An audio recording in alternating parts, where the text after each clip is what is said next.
Hello bankers, very good evening. स्वागत है आप सभी का हमारे official YouTube channel JIB CIB वाला पर। शाम के 6 बज चुके हैं और मैं आपके लिए आपके जेआईबी एग्जाम पर आधारित एक बहुत ही इंपॉर्टेंट सेशन लेकर हाजिर हूं। पिछले 2 सेशंस आपने जरूर देखे होंगे। मॉड्यूल ए के कौन से इंपॉर्टेंट टॉपिक्स हैं और मॉड्यूल बी के कौन से इंपॉर्टेंट टॉपिक्स हैं।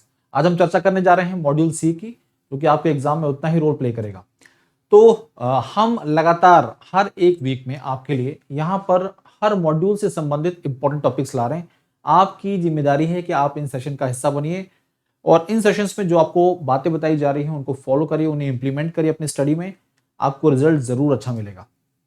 तो आज इस सेशन में आप सभी साथियों का स्वागत है। Most welcome, very good evening. आज हम चर्चा करने जा रहे हैं important topics of module C of JAIIB RBWM JAIIB paper 4 retail banking and wealth management के मॉड्यूल सी के इंपॉर्टेंट टॉपिक्स के बारे में। आपके जैब के एग्जाम में कुल मिलाकर 4 मॉड्यूल्स हैं, 4 पेपर्स हैं। और अगर मैं बात करूं पेपर 4 की, पेपर 4 है आपका retail banking and wealth management. उसके अंतर्गत कुल मिलाकर 4 मॉड्यूल हैं। मॉड्यूल ए जो सबसे बेसिक है रिटेल बैंकिंग के बारे में, वो हम उस पर इंपॉर्टेंट टॉपिक्स का डिस्कशन कर चुके हैं। मॉड्यूल बी जो कि रिटेल बैंकिंग से संबंधित है, रिकवरी ऑफ लोन से जुड़ा हुआ है, उससे जुड़ा हुआ जो हमारे सेशन वो भी कंप्लीट कर लिया है। उसमें जो इंपॉर्टेंट टॉपिक्स हैं वो भी हमने पढ़ लिए हैं। आज हम बात करने जा रहे हैं मॉड्यूल सी की। मॉड्यूल सी की जब बात करते हैं तो मॉड्यूल सी किस टॉपिक से जुड़ा हुआ है? तो मॉड्यूल सी जुड़ा हुआ है बैंक मार्केटिंग से। यानी कि जब हम रिटेल बैंकिंग में प्रोडक्ट एंड सर्विसेज को कस्टमर तक सर्व करने की बात करते हैं तो उसमें मार्केटिंग का क्या रोल है, मार्केटिंग प्रोसेस से संबंधित सारी बातें यहां पर हम पढ़ेंगे। तो मॉड्यूल सी के अंतर्गत कुल मिलाकर आपकी 6 यूनिट्स हैं। 6 यूनिट्स आपकी मॉड्यूल सी के अंतर्गत आती हैं और ये 6 यूनिट 1 बाय 1 करके हम इन सभी यूनिट से जुड़े हुए जो इंपॉर्टेंट टॉपिक्स हैं उन पर आज चर्चा करने जा रहे हैं। मार्केटिंग सबसे पहला जो यूनिट है मॉड्यूल सी के अंतर्गत वो है मार्केटिंग एंड इंट्रोडक्शन। तो इस पर्टिकुलर यूनिट में कौन से टॉपिक्स इंपॉर्टेंट हैं, फिर delivery channels, delivery models, CRM, service standard for retail banking and MKIS। These are the 6 units under module C. 1 by 1 करके हर एक यूनिट से जुड़े हुए जो काम के टॉपिक हैं जिनको आपको पढ़ के जाना जरूरी है उस पर हम बात कर रहे हैं। सबसे पहले यूनिट की बात करें आज, सबसे पहले यूनिट जो है वो है मार्केटिंग एंड इंट्रोडक्शन। जब इस पर्टिकुलर यूनिट की बात करेंगे तो यहां पर सबसे पहले बैंक मार्केटिंग जो है इसकी डेफिनेशन क्या होती है। अब बैंक मार्केटिंग की डेफिनेशन सरल सी साधारण सी आपको कहीं भी मिल जाएगी, लेकिन आपके मैकमिलन जो रेफरेंस बुक है उसमें कुछ एक्सपर्ट्स के द्वारा जो डेफिनेशन प्रोवाइड की गई है वो आपको याद रखनी, क्योंकि वहां से एग्जाम में क्वेश्चंस बने हुए हैं। जैसे कि कुछ एक्सपर्ट्स के बारे में यहां पर बताया गया है। फ्रेडरिक सीबॉम, इन्होंने क्या बताया है बैंक मार्केटिंग के बारे में। नेथ एंड्रयू ने क्या बताया है। डैक वेंडर वेवर ने क्या बताया है। तो ये याद रखना, एग्जाम में क्वेश्चन बना देता है आपके, ठीक है। मार्केटिंग प्रोसेस जो है उसमें स्टेजेस कितनी है, टोटल नंबर ऑफ स्टेजेस कितनी है, उन स्टेजेस के नाम पता होने चाहिए। और मोस्ट इंपॉर्टेंट टॉपिक जो है आपके मॉड्यूल सी के फर्स्ट यूनिट का है वो है मार्केटिंग मिक्स। यहां पर आप 7 P's के बारे में पढ़ते हैं जो कि आपके एग्जाम में श्योर शॉर्ट क्वेश्चंस बनाता है। यानी कि इस पर्टिकुलर यूनिट से आपके एग्जाम में कम से कम 3 से 4 क्वेश्चंस बन जाएंगे, ठीक है। मिनिमम 3 क्वेश्चन बन जाते हैं। एक यहां से बनेगा, एक आपका स्टेजेस से बन सकता है, लेकिन यहां से 2 क्वेश्चन बन जाएंगे आपके मार्केटिंग मिक्स से। तो मिनिमम 3 क्वेश्चन जरूर बनते हैं। आगे अब बात करने जा रहे हैं हम लोग सेकंड यूनिट की, जिसका नाम है delivery channels in retail banking. Delivery channels की मतलब जो भी प्रोडक्ट एंड सर्विसेज हैं किन चैनल के माध्यम से कस्टमर तक पहुंचाए जा रहे हैं। तो हम डिलीवरी चैनल्स की बात करते हैं तो सबसे पहले यहां पर चर्चा होती है बैंक BC, ठीक है, business correspondents and bank BF यानी कि बिजनेस फैसिलिटेटर्स। इनका जो कॉन्सेप्ट है ये कब इंट्रोड्यूस किया, रिजर्व बैंक ऑफ इंडिया के द्वारा किस नियम के तहत इसे इंट्रोड्यूस किया गया है, इन दोनों के बीच के डिफरेंसेस आपको पता होने चाहिए।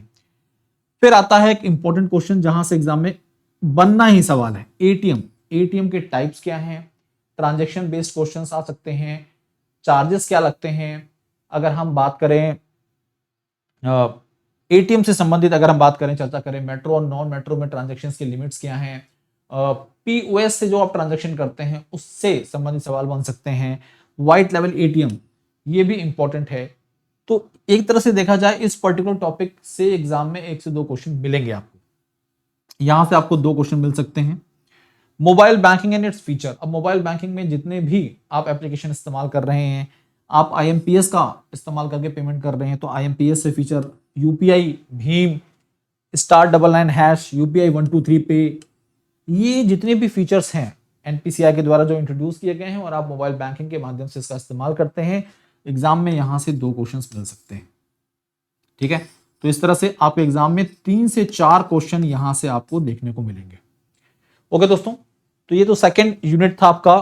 अब चलते हैं लेकर आपको डिलीवरी मॉडल्स, जो कि आपका थर्ड यूनिट है, और यहां से 2 ही पॉइंट्स हैं जो काम के हैं। एक तो डीएससी, आपके डीएससी का क्या रोल होता है, और सीएलएम, को लैंडिंग मॉडल, जो टाइप्स होते हैं बैंक के एनबीएफसी के साथ या दूसरी संस्थाओं के साथ, को लैंडिंग मॉडल। तो यहां से आमतौर पर जो क्वेश्चंस बनते हैं वो केस स्टडी बनेगी, केस स्टडी का क्वेश्चन पूछ लिया जाता है।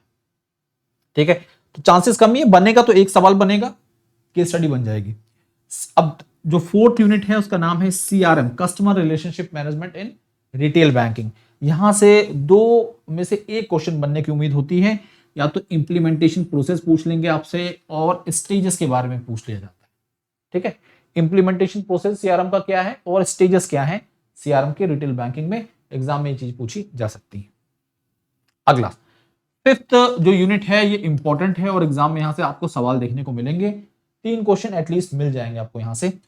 बीसीएसबीआई and its committee, BCSBI banking codes and standard board of India, इसकी स्थापना क्यों की गई, कमेटी कौन सी संबंधित थी इससे, फिर इसको डिसॉल्व किया गया आरबीआई के द्वारा, इसकी जिम्मेदारी किसके पास है समय, ये सब क्वेश्चन बन सकते हैं। बीसीएसबीआई के तहत code of banks commitment introduce किए गए थे कस्टमर्स के लिए और एमएसएमईज के लिए, इनके अंतर्गत क्या बातें कही गई हैं ये आपको पता होना चाहिए। तो यहां से एग्जाम में एटलीस्ट 2 क्वेश्चंस बनने की उम्मीद होती है। Reserve bank integrated ombudsman scheme, ये इंपॉर्टेंट है, एक क्वेश्चन यहां से जरूर बनेगा। सीईपीडी और बीसीएसबीआई से मिलाकर एक क्वेश्चन बन जाता है। तो 3 क्वेश्चन आपको यहां से देखने को मिलेंगे, मिनिमम 3 क्वेश्चन देखने को मिलेंगे। तो 5th यूनिट के अंतर्गत जो भी इंपॉर्टेंट टॉपिक्स है मैंने आपको वो बता दिए हैं, आप इन टॉपिक्स को पूरी कोशिश करिए कवर करके जाएं। हमारे पेड बैचेस में इन सभी टॉपिक पर डिटेल में डिस्कशन होता है, उस पर बेस्ड एमसीक्यूज हम कर रहे हैं। इस समय हमारा एमसीक्यू बैच चल रहा है, बहुत ही जबरदस्त जा रहा है बैच हमारा। अब आखिरी यूनिट की बात करें, मार्केटिंग इंफॉर्मेशन सिस्टम, जिसे आप MKIS के नाम से जानते हैं, शॉर्ट में क्या बोलते हैं इसे हम MKIS का नाम देते हैं, marketing information system, a longitudinal analysis, ये आपके यूनिट का नाम है। एग्जाम में MKIS मॉडल क्या है इसके बारे में पता होना चाहिए, और साथ साथ में जो इसके कंपोनेंट्स होते हैं ना, ये कंपोनेंट्स वेरी इंपॉर्टेंट है, कंपोनेंट काफी इंपॉर्टेंट है, एग्जाम में क्वेश्चन बन सकता है। इसके एडवांटेजेस क्या है ये, तो यहां से आपके एग्जाम में 1 या 2 क्वेश्चन ही बनने की उम्मीद होती है। ठीक है, तो आपके मॉड्यूल सी में या तो केस स्टडी बन सकता है। ठीक है, तो मॉड्यूल सी के अंतर्गत जो 6 यूनिट हैं, 6 यूनिट से किस किस यूनिट में कौन कौन से इंपॉर्टेंट टॉपिक्स हैं मैंने आपको ये बता दिए हैं। इन टॉपिक्स को अच्छे से पढ़िए, कवर करिए, हमारे बैचेस में जुड़िए, कोई डाउट है तो बेफिक्र होकर पूछिए, ये आपकी जिम्मेदारी है। अब बात कर रहे हैं हम जेईबी एग्जाम को क्लियर करने के लिए वन स्टॉप सॉल्यूशन की। जेईबी एग्जाम को क्लियर करना चाहते हैं एक बार में, तो उसके लिए वन स्टॉप सॉल्यूशन है जेईबी महापैक, जो कि आपके लिए 6 मंथ, 1 ईयर एंड 2 ईयर में अवेलेबल है। महापैक की खासियत यह है क्योंकि आपको इसके अंतर्गत मिलते हैं 15+ बैचेस, 15 से ऊपर बैचेस आपको मिल जाएंगे, और इनका एक्सेस मिल जाएगा जितने मंथ की वैलिडिटी होगी। अगर 6 मंथ की वैलिडिटी है तो 6 मंथ के लिए, 1 ईयर की है तो 1 ईयर के लिए, 2 ईयर के लिए तो 2 ईयर के लिए। ठीक है, तो जेईबी महापैक बेस्ट है आपके एग्जाम के लिए। अब आपको 4 के 4 पेपर्स, यहाँ पे जो 4 पेपर्स हैं आपके, 4 पेपर्स हैं, उनसे संबंधित कोई भी बैच हो, फाउंडेशन बैच हो, फाउंडेशन प्लस एमसीक्यू बैच हो, एमसीक्यू बैच हो, MCQ plus case study batch हो, क्विक रिवीजन बैच हो, मैराथन बैचेस हो, ये सभी बैचेस आपको यहां पर मिलेंगे। इन सभी बैचेस का एक्सेस मिल जाएगा, आपको इंडिविजुअल बैचेस परचेज करने की जरूरत नहीं। तो 6 मंथ की जो वैलिडिटी वो कितनी की है, वो 2799 की है। जेईबी महापैक आपका 1 ईयर का जो है वो 3999 का है, और जेईबी महापैक 2 ईयर का है 5999 का अवेलेबल आपके लिए। ठीक है, तो इन बैचेस के साथ जुड़कर आप अपने एग्जाम की श्योर शॉट प्रिपरेशन कर सकते हैं। अब देखिए, जेईबी महापैक आपने ले लिया, 1 ईयर का ले लिया, 2 ईयर का ले लिया, इसके साथ हमारी 4 सेट ऑफ बुक्स आती हैं जो कि 4 पेपर की हैं, मात्र 1224 में उपलब्ध हैं।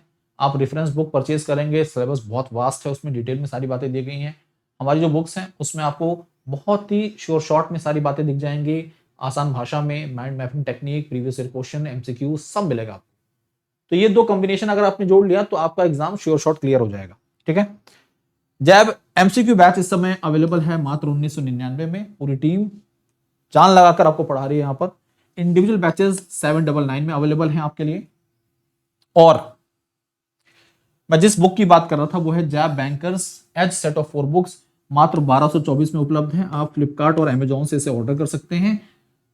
बहुत ही क्लास कंटेंट है इसमें, प्रीवियस क्वेश्चंस मिल जाएंगे, एमसीक्यूज मिल जाएंगे, माइंड मैपिंग टेक्निक मिल जाएगी, आसान भाषा में सारी कॉन्सेप्ट मिल जाएंगे। तो महापैक और ये बुक्स, बस इतना ही काफी है। बैचेस के साथ जुड़े रहिए, पढ़ते रहिए। कोई डाउट है तो इस टेलीग्राम चैनल से जुड़ जाइए। कोई सवाल हो बेफिक्र होकर पूछिए, जैब_कैब बाई भास्कर सर। ठीक है। तो इस तरह से मॉड्यूल सी जैब आरबीडब्ल्यूएम का हमने कवर कर लिया। क्या टॉपिक्स इंपॉर्टेंट हैं ये आपने जान लिए हैं, और इन टॉपिक्स को जरूर कवर करिए। कोई दिक्कत परेशानी है बेफिक्र होकर पूछिए। आज के लिए अभी के लिए इतना ही। पढ़ते रहिए, आगे बढ़ते रहिए। Thank you.